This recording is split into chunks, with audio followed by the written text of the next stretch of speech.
Have you ever done something out of fear and only got into a situation that was worse than what you were originally frightened about?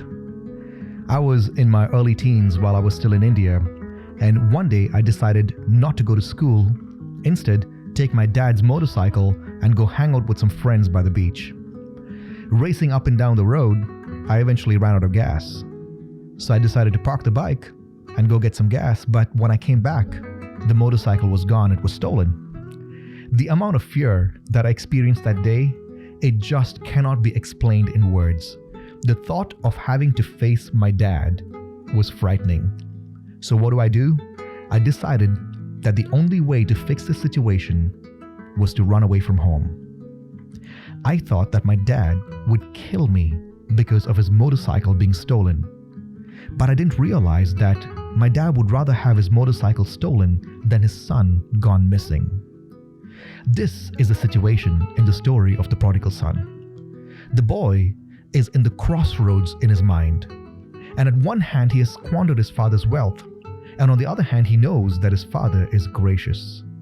It says in the book of Luke chapter 15, verse 18 and 19, he says, "I will arise and go to my father, and I will say to him, Father, I've sinned against heaven and before you.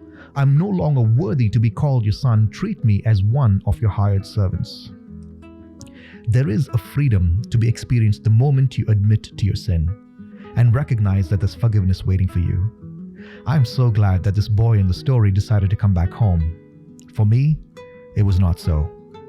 I was defiant, and I had to be carried home a few days later. You see, I was on a friend's motorcycle on that same road where my motorcycle was stolen, and I was in a head-on motorcycle collision, and I was severely injured, and I had to be carried home to face my dad. Thankfully, my dad was patient, he was gracious, he was forgiving, and although I still have the scars from this accident, I learned many valuable lessons.